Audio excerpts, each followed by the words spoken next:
축복으로라는 제목으로 하나님 말씀을 상고하겠습니다. 저주를 축복으로. 시편 109편은 소위 신학자들이, 성경 신학자들이, 시편을 연구하는 사람들이 분류하기를 저주시다 이렇게 분류합니다.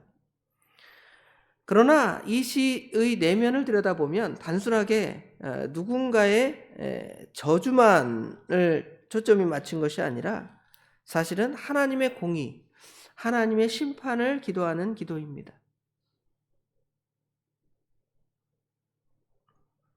그래서 단편적으로 읽으면 어떻게 성경이 그렇게 남을 저주할까? 여기 지금 몇 절 읽었죠? 6절부터 읽을 때 보면 일찍 죽어라, 자녀는 고아가 되라, 아내는 과부가 되라, 자녀들은 구걸하는 거지가 되라. 어떻게 보면 굉장히 성경 전체의 원리, 우리 주님께서 말씀하시는 원수를 사랑하는, 또 그들을 긍휼히 여기는 그러한 원리를 벗어난 듯한 느낌이 듭니다. 1차적으로 다윗이 이 본문을 읽을 때, 다윗이 이 시를 고백할 때의 느낌을 생각을 해보면, 다윗은 정말 많은 고난을 당했습니다. 원수들로부터 핍박을 받고 했죠. 다윗 사울 왕으로부터 까닭없이 고난당하고 어려움을 당하기도 했습니다. 또 시므이 같은 경우에는 나중에 사울 왕이 그 아들 압살롬의 반역을 통해서 도망을 갈 때, 그렇죠? 피를 흘린 자여 하면서 저주를 하는 장면이 나오잖아요. 그런데 다윗이 이런 시를 하나님께 기도하면서도 사실은 그 행동 이면에 보면 달라요. 시므이를 저주할 때에도 시므이를 당장 왕이니까 죽일 수도 있지만 보라, 하나님께서 그를 어떻게 하신다는 거예요? 하나님 그를 심판하실 것이다 그랬잖아요. 사울 왕에게도 마찬가지입니다. 사울 왕도 자기가 죽일 기회가 여러 번 있었습니다. 자기를 그렇게 많이 죽이고 해하려는 수많은 기회를 하나님께서 은혜로 피하게 하셨지만, 자기도 죽일 기회가 있었지만 뭐라고 말하냐면 하나님이 세우신 종을 내가 죽일 수 없다 하면서 오히려 그런 마음을 가졌던 자기를 하나님께 회개하고 기도하는 장면이 나오잖아요. 그런 측면을 생각하면 오늘 이 시도 단순하게 다윗이 정말 그렇게 되기를 바라는가?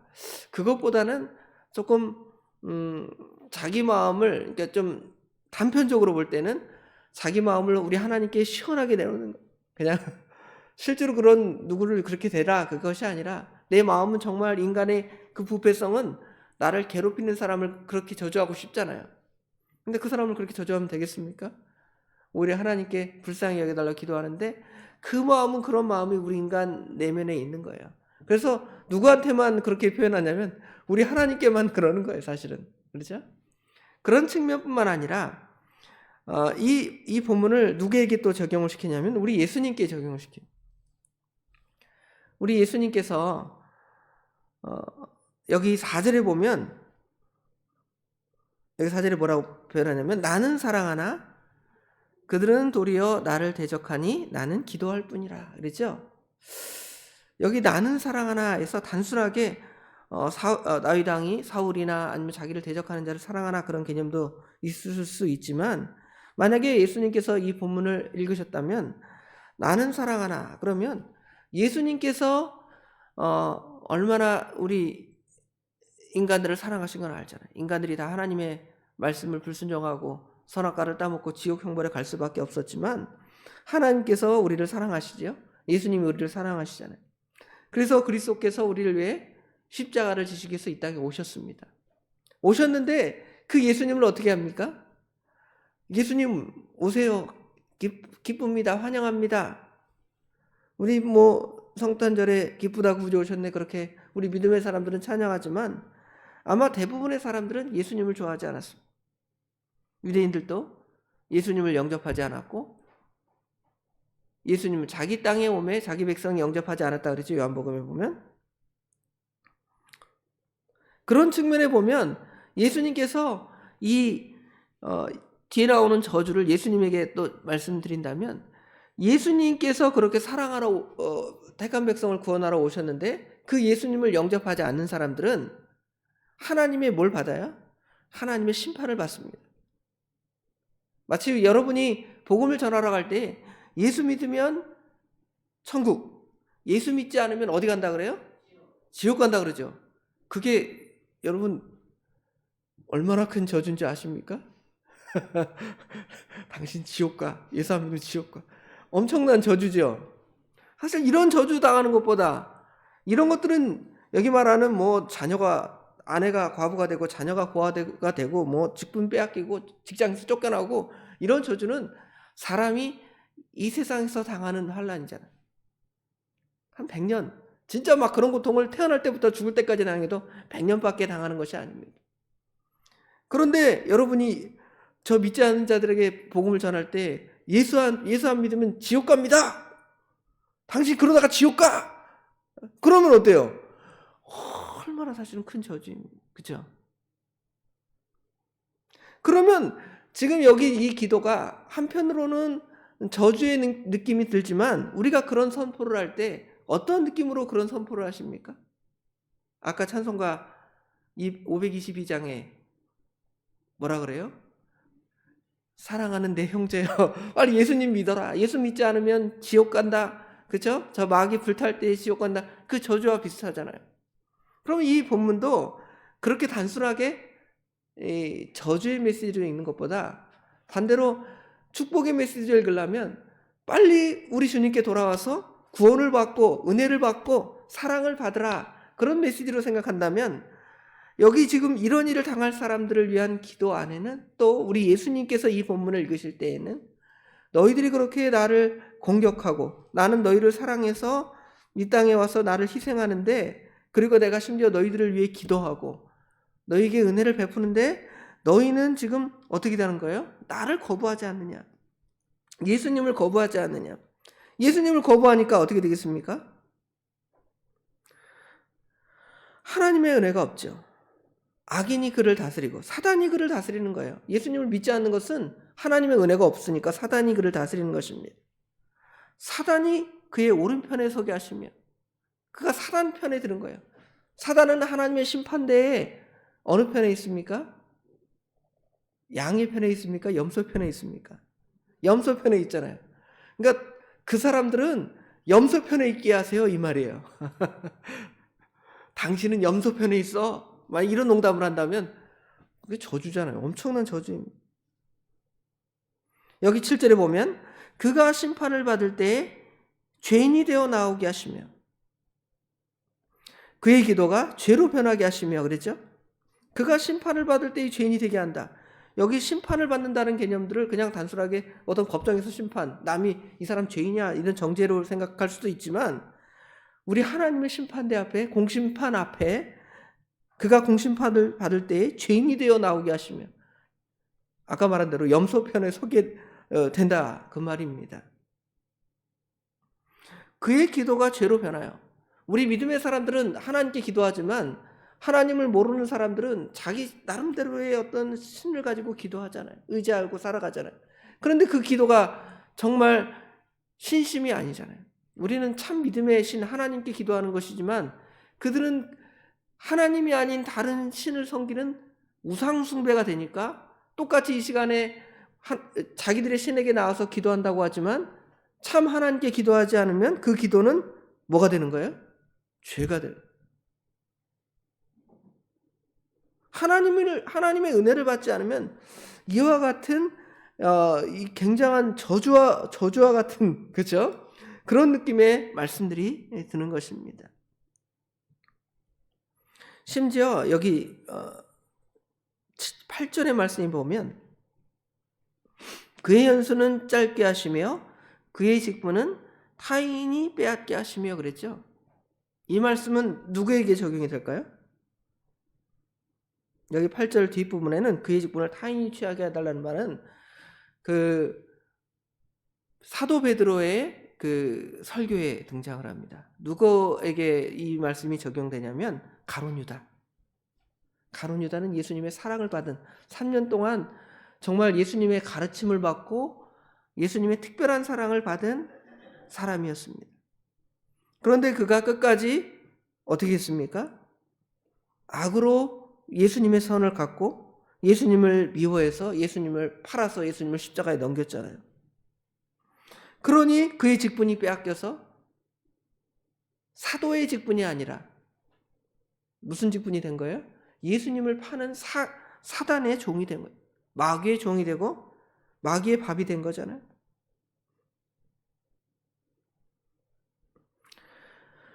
그래서 이제 전체 내용들을 보면 1절부터 5절까지는 내가 그렇게 사랑하지만 나를 대적합니다라는 하나님께 자신의 그 상황을 기도하는 장면. 마치 예수님께서 십자가에 달리시기 전에 십자가에 달리셨을 때에 그 예수님을 저주하는 사람들에 대한 그 사람들 앞에서 내가 그렇게 사랑을 베푸는데 저들은 나를 저주하지만, 그렇죠?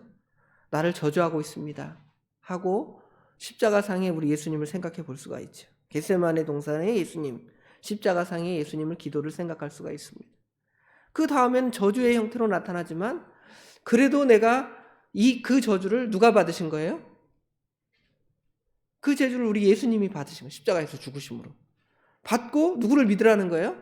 예수님을 믿으면 그 저주가 그들에게 임하지 않고 우리 예수님께 임했던 그 저주가 이제 우리에게 복으로 변하는 것처럼, 예수님의 십자가 구속 그걸로 복으로 임하는 것처럼 우리에게도 사실은 예수를 믿어서 불신 지옥 선언할 때 불신으로 지옥 가라는 말이 아니라 예수를 믿어서 그 은혜 가운데 들어가라는 그 기도가 그 안에 담겨져 있음을 생각해 볼 수가 있습니다.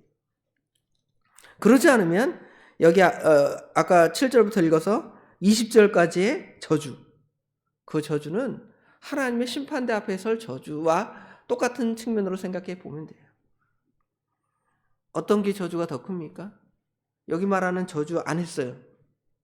그런데 내가 사랑하는 사람에게 복음을 하나도 말하지 않습니다. 예수 믿으라고 한 면도 권하지 않아요. 사랑하는 것입니까? 저주하는 거예요. 차라리 이 저주가 더 낫죠. 그렇죠? 이 저주는 아까 말한 대로 100년 안으로 끝나는 저주예요. 그런데 예수님을 전하지 않고 복음을 전하지 않는 것은 그들로 하여금 그 저주 안에 들어가서 죽어버려라, 그 말이에요. 근본에 또 명절이 됐잖아요. 또 얘기해요. 예수 믿으라고. 그러면 안 믿는 형제들 어떻게 해요? 또 싫어하잖아요. 또 예수 얘기한다 그러고 또 믿지 않는 사람 그럴 수도 있습니다. 그래도 해야 되는 이유는 그들이 이런 저주보다 지금 여기 7절부터 20절에 나오는 아까 말한 몇 가지 저주, 그 저주보다 더 심한 저주가 그들에게 임해도 네가 그냥 안 믿으니까 지옥 가면 가는 거지 뭐. 내가 그렇게 얘기했는데 안 가니 뭐 어떡하겠냐. 이제는 얘기할 것도 없어. 그 마음이 아니라 오히려 이런 말을 해서 그들에게 걸림이 되고, 여러분 복음 전할 때 그냥 예수 믿으세요 그렇게 하는 것보다 여러분 예수 안 믿으면 지옥 갑니다 그러면 어떻게 해요? 사람들이 내가 왜 지옥 가냐고, 그런 말 하지 말라고. 왜 그럴까? 제가 그런 반응을 보이는 사람의 그 특징들을 보면 아마 그걸 믿으니까 그러지 않을까. 만약에 그 사람들이 아무 생각이 없다, 우리가 지옥 저주 백날 선포해도 나 지옥 안 가 그러면 정신 나간 사람 떠들고 있네 하고 피해갈 거 아니에요. 그런데 그 반응을 보이는 것은 그런 두려움이 그 안에 있는 거예요. 진짜 저주받을 거예요. 그죠? 그러니까 당신은 그 말을 듣고 지금 반응하는 것은 당신은 뭘 믿어야 되는 거예요? 예수님을 믿어야 되는 거예요. 그러니까 내 말이 관심 없으면 가세요. 근데 나는 진짜 하나님 말씀을 선언하니까 정말 그게 당신의 마음이 찔리면, 내가 왜 나보러 지옥 간다 그래? 그 마음이 찔리면 누구를 믿으라는 거예요? 예수를 믿으라는 거예요. 예수. 그래서 지금 저주를 축복으로, 오늘 제목이 저주를 축복으로, 우리 예수님의 또 지금 여기 말하는 다윗의 그 저주, 다윗이 실제로 말은 그렇게 하지만 그들을 생각하는 마음이 있었고, 예수님도 예수님을 믿지 않는 사람들이 그런 심판이 있지만 예수 믿으면 되는 거예요. 그렇죠? 아까 찬송가 522장에도 그렇게 여러분 찬송하잖아요. 지옥 갈 때 불타겠구나, 너 불타라, 이 말 아니잖아요. 너 불타면 어떡하니? 예수 믿어 구원받아야 되는데. 그래 그 찬양을 하는 것이 아닙니까?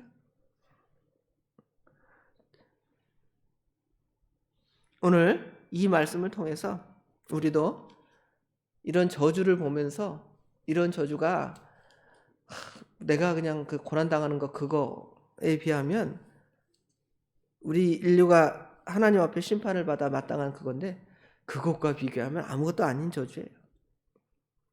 여러분은 뭘 받았습니까? 축복을 받은 거잖아요. 하나님의 은혜를 받았고 하나님의 사랑을 받았습니다.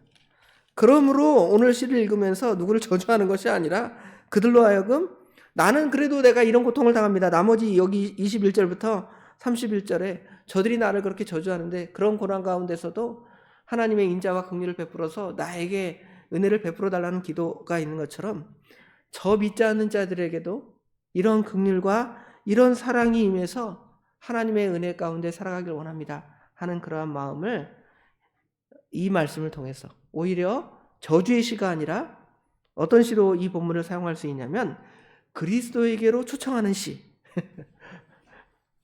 어떤 분은 이걸 구속사로 완전 해석해서 예수님으로 다 해결을 하시는 부분도 계신데 그래도 1차적으로는 다윗의 그 마음 심정이 담겨져 있으니까요. 그럼 오늘날 우리가 이 시를 읽을 때 어떤 심정으로 그 마음을 읽을 것인가 생각하면서 정말 어떤 사람이 그런 저주에 들어가지 아니하도록 여러분이 사랑하는 사람이 그 저주에 들어가지 않도록 기도하고 특별히 금번 명절을 통해서 전도하는 기회를 삼기를 간절히 원합니다. 기도하겠습니다. 아버지 하나님, 은혜와 사랑을 진심으로 감사합니다. 지난밤에도 잠 잘 자게 하시고 이는 새벽에 저희들의 단잠을 깨우사 하나님께 나와 하나님의 귀한 말씀을 듣고 또 깨닫게 하시며 그 말씀에 설 수 있도록 허락하신 아버지 하나님 감사합니다. 오늘 본문의 시가 비록 다윗에게는 자신을 괴롭히는 자에 대한 한탄으로 우리 하나님께 그들을 저주하는 모습과 같은 형태로 드러나 있습니다.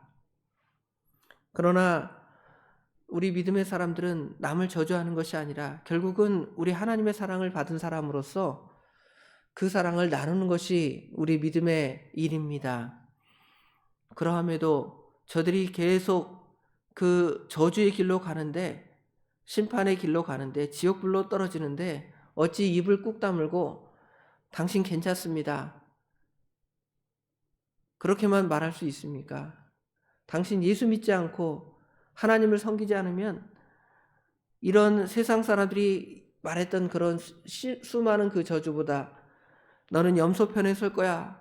너는 영원한 지옥불에 떨어질 거야. 아버지 하나님 그런 저주와 같은 똑같은 저주가 아니라 너희들이 그런 편에 서지 않고 예수를 믿고 구원받고 하나님의 은혜를 받기를 원해 하는 마음이 아버지 하나님 이 찬양 속에 이 기도 속에 우리의 기도 속에 아버지 하나님 풍성할 수 있도록 도와주셔서 금번 명절에 많은 친척들과 가까운 이웃들을 만나게 될 것인데 그때마다 예수 그리스도의 복음을 선포해서 저주를 축복으로 바꾸는 우리 아버지 하나님 도봉의 모든 식구들이 될 수 있도록 우리 하나님 도와주시옵소서. 오늘 하루 주님께서 온전히 함께 하시길 원합니다. 우리 주님께서 함께 하실 줄 믿사오고 예수님의 이름으로 간절히 기도드리옵나이다. 아멘.